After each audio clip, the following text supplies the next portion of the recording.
Welcome to YouTube channel GK GS with Manish sir. आज 14 जून 2023 है और आज की जितने भी महत्वपूर्ण करंट अफेयर होंगे वो हम इस वीडियो में डिस्कस करेंगे। इसका पीडीएफ आपको टेलीग्राम पे मिलेगा जिसका लिंक वीडियो के डिस्क्रिप्शन बॉक्स में है। साथियों, मैं वीडियो के एंड में आपसे 5 प्रश्न करूँगा। जो भी बच्चे उस 5 प्रश्न के सही जवाब देने वाले विजेता होंगे और पहले जवाब देंगे उन्हें 20 रुपीज़ की राशि फ़ोनपे, गूगल पे या पेटीएम पे दी जाएगी। तो आइए शुरू करते हैं आज का महत्वपूर्ण करंट अफेयर। आज का पहला प्रश्न है, अंतर्राष्ट्रीय एल्बिनिज्म दिवस कब मनाया जाता है? तो साथियों, अंतर्राष्ट्रीय एल्बिनिज्म जागरूकता दिवस मनाया जाता है 13 जून को। कब मनाया जाता है? तो 13 जून को मनाया जाता है। अब इस महीने में और कौन कौन से महत्वपूर्ण दिवस मनाए जाते हैं? तो वैश्विक माता पिता दिवस 1 जून को मनाया जाता है। विश्व दूध दिवस कब मनाया जाता है? तो 1 जून को। विश्व साइकिल दिवस कब मनाया जाता है? तो 3 जून को। विश्व पर्यावरण दिवस कब मनाया जाता है? तो 5 जून को। रूसी भाषा दिवस कब मनाया जाता है? तो साथियों, ये मनाया जाता है 6 जून को, रूसी भाषा दिवस। साथियों, विश्व दूध दिवस कब मनाया गया? 1 जून को। साथियों, साइकिल के आविष्कारक कौन थे? इसका जवाब देना है कमेंट बॉक्स में आपको। विश्व खाद्य सुरक्षा दिवस कब मनाया गया? तो ये मनाया गया 7 जून को। कब मनाया गया? तो 7 जून को मनाया गया विश्व खाद्य सुरक्षा दिवस। विश्व महासागर दिवस कब मनाया गया? तो 8 जून को। विश्व ब्रेन ट्यूमर दिवस कब मनाया गया? 8 जून को। विश्व प्रत्ययन दिवस कब मनाया गया? तो 9 जून को। विश्व बाल श्रम निषेध दिवस कब मनाया गया? तो 12 जून को मनाया गया। अब अगला प्रश्न आपका है, हाल ही में किस राज्य में G20 शांति शिखर सम्मेलन का आयोजन हुआ है? तो साथियों, गोवा में हुआ है G20 शांति शिखर सम्मेलन का आयोजन। अब गोवा में हुआ है तो देखो मैप में ये यहाँ पे आपका गोवा है जो भारत का सबसे छोटा राज्य है। गोवा की सीमा साथियों 2 राज्य से लगती है। एक ऊपर में आपका महाराष्ट्र है और नीचे में क्या है? तो कर्नाटक है साथियों। ऊपर में क्या है? महाराष्ट्र, नीचे में क्या है? कर्नाटक। और गोवा जो है वो भारत का सबसे छोटा जिला है, छोटा राज्य है, सॉरी साथियों। गोवा भारत का सबसे छोटा राज्य है। अब देखो साथियों, G20 के बारे में बात करते हैं तो G20 2023 का अध्यक्ष कौन है? भारत। और भारत G20 का अध्यक्ष कब बना? तो 1 दिसंबर 2022 को बना। और यह कब तक रहेगा? तो 30 नवंबर 2023 तक भारत G20 का अध्यक्ष रहेगा। 2022 में G20 का अध्यक्ष कौन था? तो इंडोनेशिया था। 2024 में कौन होगा G20 का अध्यक्ष? तो ब्राज़ील होगा साथियों। देखो G20 की स्थापना कब हुई? तो 1999 में G20 की स्थापना हुई। G20 को पहली पहचान G7 के रूप में मिली थी। कब मिली थी? तो G7 1997 में मिला था साथियों। ऐसे याद रखना, G7 कब मिला? 1997 में। और इसमें सदस्य कितने हैं साथियों वर्तमान में G20 में? 20 मेंबर हैं। 19 कंट्री है और एक यूरोपीय यूनियन है। इसका उद्देश्य क्या है? तो अंतर्राष्ट्रीय वित्तीय स्थिरता को बढ़ावा देना इस G20 का उद्देश्य साथियों। देखो अब G20 आपको देखो सर, G20 ये 20 मेंबर है। तो देखो पहले इसका नाम क्या था? G7 नाम था। क्या नाम था? G7। जब G7 नाम था तो G7 में कौन कौन से देश थे? तो G7 में थे आपका था जर्मनी, दूसरा था यूके, तीसरा फ्रांस, चौथा कनाडा, पांचवा था यूएस मतलब अमेरिका साथियों, छठा था इटली और सातवां कौन था? जापान। फिर इसका नाम पड़ा G8 और G8 में कौन शामिल हुआ? तो रसिया शामिल हुआ। कौन शामिल हुआ? रसिया G8 में शामिल हुआ। उसके बाद इसका नाम पड़ा G20 और G20 में कौन कौन से मेंबर हैं? तो एक ब्राज़ील है, साउथ कोरिया है, मैक्सिको है साथियों, चाइना है, इंडोनेशिया है, सऊदी अरेबिया है, ऑस्ट्रेलिया है, इंडिया है और साउथ अफ्रीका साथियों। और ये कुल देश मिलाकर के G20 इसका नाम पड़ा, जिसमें 19 देश है और एक यूरोपीय यूनियन है साथियों। G20 की शाही बैठक कहाँ हो रही है? तो यह बैठक हो रहा है गोवा में। तो गोवा के बारे में मैंने कई बार बताया है कि गोवा में दूध सागर झरना है। आपको आज बताना है गोवा के बारे में कि गोवा में कौन कौन से राष्ट्रीय उद्यान हैं। अब अगला प्रश्न आपका है, हाल ही में किस देश ने इटली को हराकर फीफा अंडर-20 विश्व कप का खिताब जीता है? तो फीफा अंडर-20 विश्व कप का खिताब जीता है उरुग्वे ने साथियों। किसने? उरुग्वे ने इटली को हरा करके फीफा वर्ल्ड कप अंडर-20 जीता है साथियों। अब उरुग्वे जीता है साथियों, तो उरुग्वे की राजधानी क्या है और उरुग्वे की करेंसी क्या है? ये बताना है कमेंट बॉक्स में आपको। अब साथियों फीफा, तो फीफा का फुल फॉर्म है federation international D football association और इसका हेड क्वार्टर है ज्यूरिख में और ज्यूरिख है स्विट्जरलैंड में। स्विट्जरलैंड का एक उपनाम है, इसको बोलते हैं प्लेग्राउंड ऑफ यूरोप। फीफा की स्थापना हुई थी 21 मई 1904 को। और फीफा के प्रेसिडेंट कौन है? गियानी इन्फेंटिनो हैं फीफा के प्रेसिडेंट। साथियों देखो, अब कुछ खेल है जिसके बारे में एग्जाम में कई बार आते हैं, खिलाड़ियों की संख्या। तो साथियों, रग्बी फुटबॉल में खिलाड़ियों की संख्या कितनी है? 15 है। वॉलीबॉल में कितने हैं? 6 खिलाड़ी हैं। बेसबॉल और खो खो में कितने खिलाड़ी हैं? 9। बास्केटबॉल में कितने हैं? 5। पोलो में कितने खिलाड़ी हैं? 4। जिम्नास्टिक में कितने खिलाड़ी हैं? 8। वाटर पोलो, कबड्डी और नेटबॉल में कितने खिलाड़ी हैं? तो 7 खिलाड़ी हैं साथियों, वाटर पोलो, कबड्डी और नेटबॉल में। फिर से एक बार देखते हैं साथियों। तो देखो, मैंने क्या बोला, रग्बी फुटबॉल में 15 प्लेयर हैं, वॉलीबॉल में 6 हैं, बास्केटबॉल में 5 हैं, कितने हैं? 5। पोलो में 4 हैं, बेसबॉल और खो खो में 9 हैं, जिम्नास्टिक में 8 हैं, वाटर पोलो, कबड्डी और नेटबॉल में कितने हैं? 7। साथियों, हॉकी के बारे में मैंने बताया ही नहीं, तो आपको बताना है हॉकी के बारे में कि हॉकी में कितने प्लेयर होते हैं साथियों। अब अगला प्रश्न आपका है, हाल ही में health for all film festival में कौन सा? तो health for all film festival में भारतीय film ban climate change turns वॉलेंट ने कौन सा पुरस्कार जीता है साथियों? तो WHO पुरस्कार जीता है साथियों, when climate change turns violent movie ने। ये भारत की मूवी है और साथियों ये health for all film festival में जीता है WHO पुरस्कार। WHO का फुल फॉर्म पता ही आपको होगा, WHO का फुल फॉर्म है वर्ल्ड हेल्थ ऑर्गेनाइजेशन। तो इस फिल्म ने साथियों हेल्थ फॉर ऑल श्रेणी के लिए यह पुरस्कार जीता है। कौन सी श्रेणी के लिए? तो हेल्थ फॉर ऑल श्रेणी के लिए WHO पुरस्कार इसने जीता है साथियों। तो अब देखो, अगला प्रश्न आपका है, हाल ही में किस राज्य ने बागवानी को बढ़ावा देने के लिए ADB से $130 मिलियन के ऋण पर समझौते पर हस्ताक्षर किया है साथियों? तो हिमाचल प्रदेश ने ADB के साथ $130 मिलियन के ऋण पर समझौता किया है। किस लिए? तो बागवानी को बढ़ावा देने के लिए। अब हिमाचल प्रदेश ने किया है साथियों, तो हिमाचल प्रदेश की राजधानी क्या है? शिमला। अरुणाचल प्रदेश की राजधानी क्या है? ईटानगर। उत्तर प्रदेश की राजधानी क्या है साथियों? लखनऊ है। और नागालैंड की राजधानी क्या है साथियों? तो ये बताना है आपको कमेंट बॉक्स में कि नागालैंड की राजधानी क्या है। अब ADB का फुल फॉर्म होता है एशियन डेवलपमेंट बैंक। इसका हेडक्वार्टर है मेडलुआंग में और फिलीपींस में साथियों शहर है मेडलुआंग। वैसे कहीं कहीं आपको ये भी दिख जाएगा कि एशियन डेवलपमेंट बैंक का हेडक्वार्टर कहाँ है, तो मनीला में है। वैसे कहाँ है? मेडलुआंग में है, फिलीपींस का एक शहर है। और ADB की स्थापना हुई थी 19 दिसंबर 1966 को। और इसमें कितने देश मेंबर हैं? 68 कंट्री साथियों इसमें ज्वाइन है। अब हिमाचल प्रदेश ने साथियों ये समझौता किया है, तो हिमाचल प्रदेश की राजधानी क्या है? शिमला। और शिमला में है केंद्रीय आलू अनुसंधान संस्थान। यहाँ के गवर्नर कौन है? शिव प्रताप शुक्ल। और यहाँ के मुख्यमंत्री कौन है? सुखविंदर सिंह सेखो। यहाँ पे राज्यसभा 3 है और लोकसभा 4 है। ग्रेट हिमालयन राष्ट्रीय उद्यान, रोहिला राष्ट्रीय उद्यान कहाँ पर है? तो हिमाचल प्रदेश में।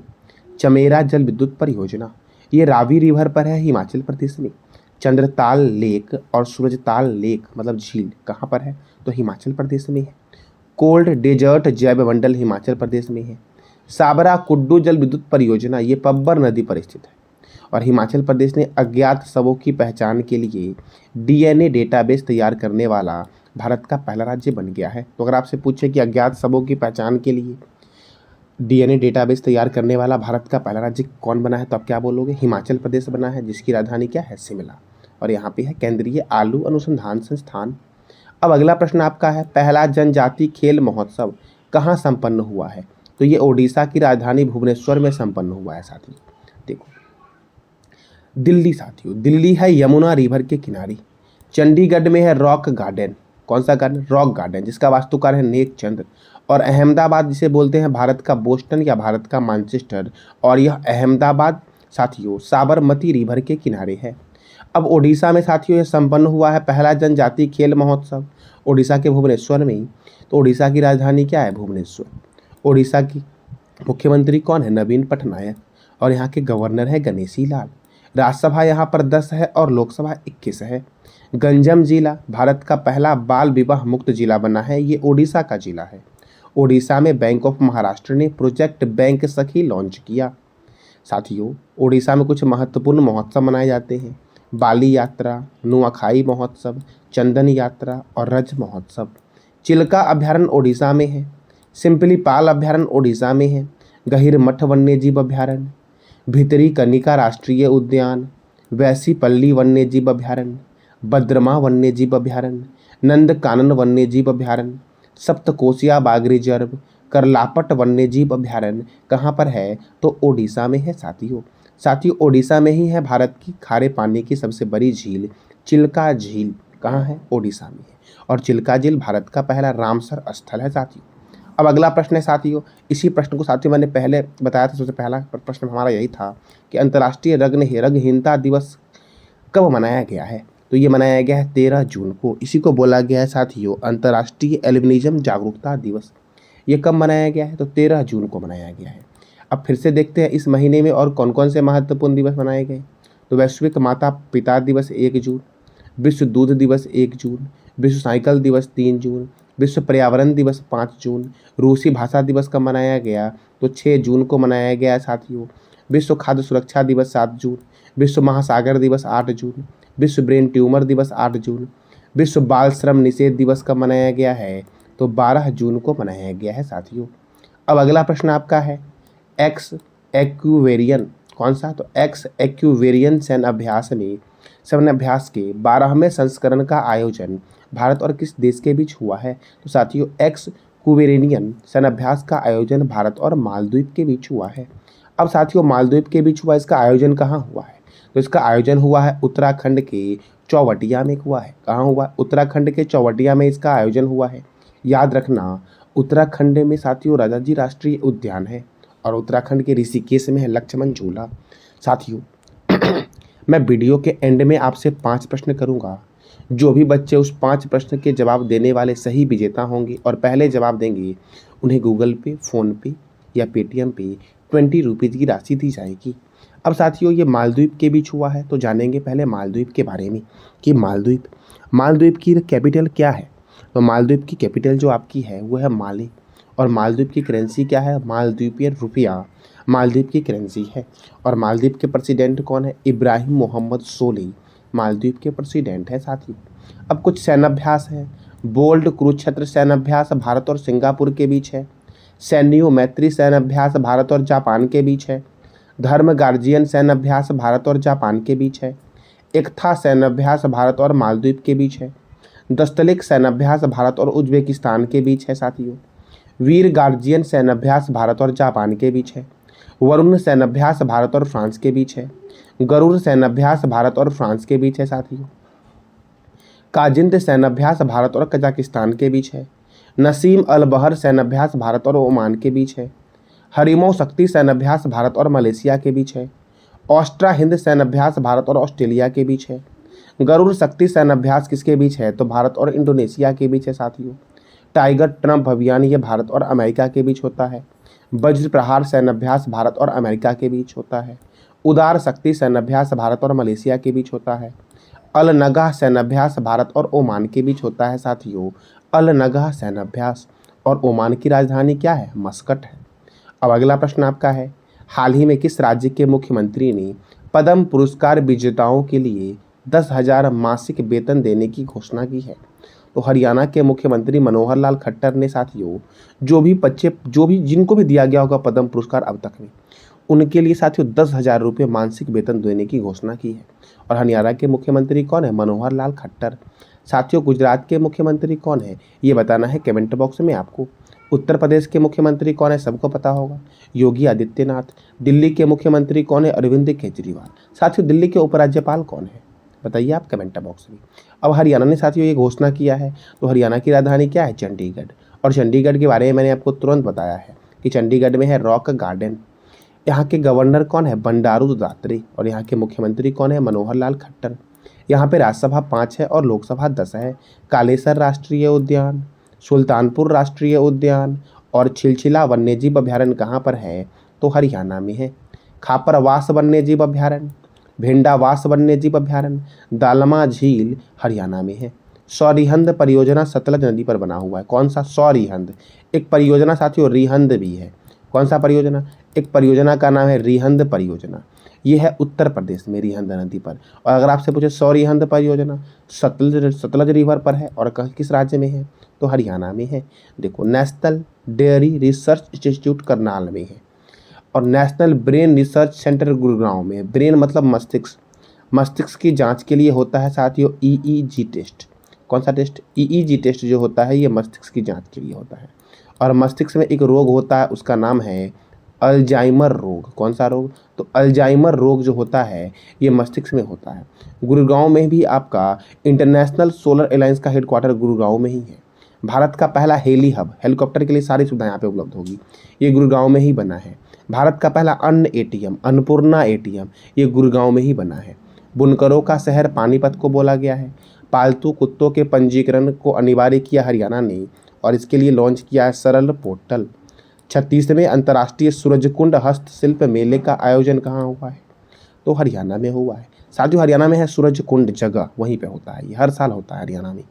अब अगला प्रश्न आपका है, हाल ही में किस देश के पूर्व प्रधानमंत्री सिल्वियो बुर्लस्कोनी का 86 वर्ष की उम्र में निधन हुआ है साथियों? तो ये है साथियों इटली के पूर्व प्रधानमंत्री, जिनका नाम क्या था? सिल्वियो बुर्लस्कोनी। इनका 86 वर्ष की अवस्था में निधन हो गया है और इटली के पूर्व प्रधानमंत्री थे। तो इटली की राजधानी क्या है? रोम।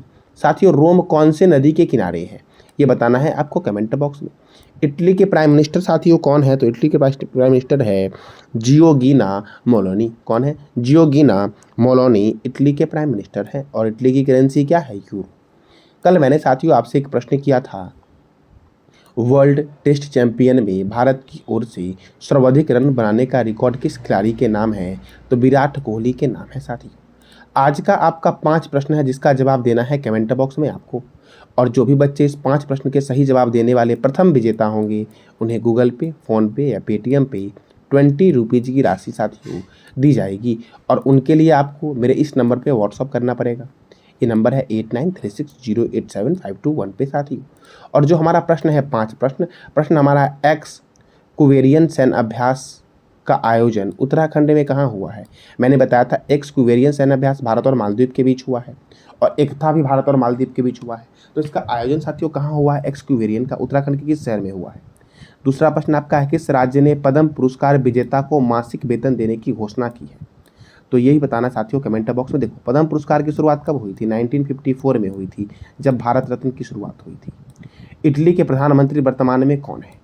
चौथा प्रश्न आपका, यूनेस्को जिसका हेडक्वार्टर कहाँ है? फ्रांस के पेरिस में, इसके महानिर्देशक कौन है? और अब 5वां प्रश्न आपका है, बिरसा मुंडा स्टेडियम जो दुनिया का सबसे बड़ा हॉकी स्टेडियम है, ये कहाँ स्थित है, किस शहर में स्थित है? इस 5 प्रश्न का जवाब देना है कमेंट बॉक्स में आपको। जानकारी साथियों कैसी लगी, इसका जवाब कमेंट बॉक्स में साथियों अवश्य बताना कैसी लगी आपको। और अगर अच्छी लगी तो चैनल को लाइक करें, शेयर करें और सब्सक्राइब करें। धन्यवाद।